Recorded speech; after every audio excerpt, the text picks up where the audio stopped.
Hi guys, and welcome back to Rebellious Menstruation, and this is another Bloody Tales, and today we're dealing with hysteria.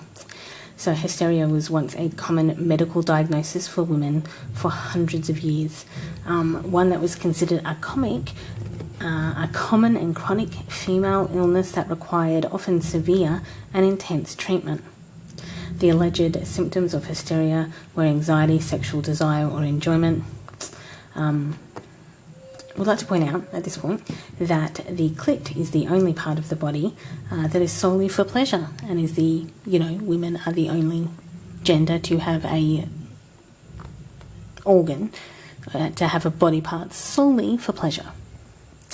So back to the alleged symptoms. It also contained fluid retention, irritability, loss of appetite, increased appetite, sexually forward or deviant behaviour, loss of sexual desire, and several other bodily functions like hair loss. So nearly all of them were contradictory, but hey, we'll move on. In severe cases, women were sent to asylums or given hysterectomies. Descriptions of hysteria date back to ancient Egypt, where the uterus was considered to control and affect the rest of the body. Ancient Greece text mentions the wandering womb, described in the Hippocratic Core, a collection of 60 or so ancient Greek medical texts, specifically the diseases of women. So it comes from a text called the Diseases of Women in this collection, dated around the 5th and 4th centuries BC. Plato's times believe that the uterus was a living creature that migrated throughout the body, causing obstructions and blockages, which then in turn caused medical issues.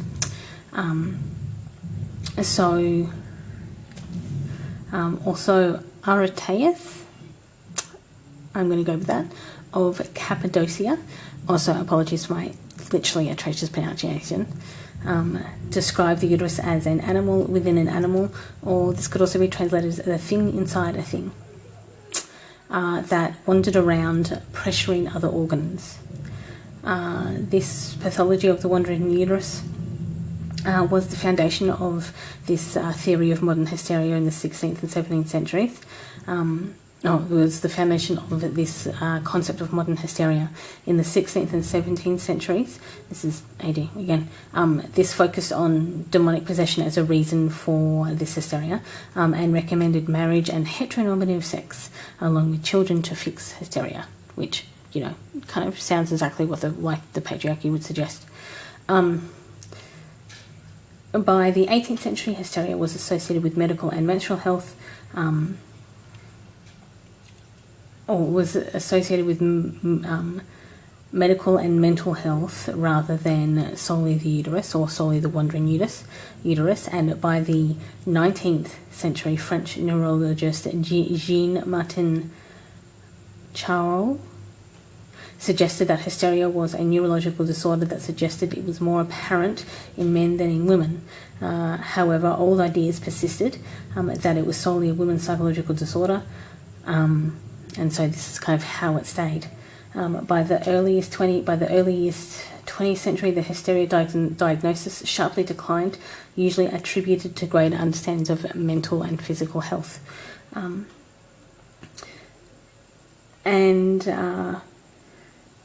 So greater understandings in psychological disorders meant that hysteria as an overarching diagnosis was dismantled to more accurately kind of be broken down into the more specific and precise disorders. And now hysteria represents women's oppressions in society, and the myth of femininity and, of course, male dominance in society. So that is the story of hysteria.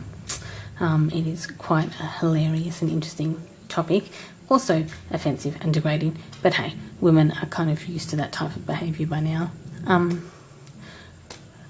Anyway, that's the story. Enjoy the rest of your day, evening, afternoon, wherever you are on the day. And outside of that, you guys know what to do. You guys know how YouTube works, and my contact details are in the description below.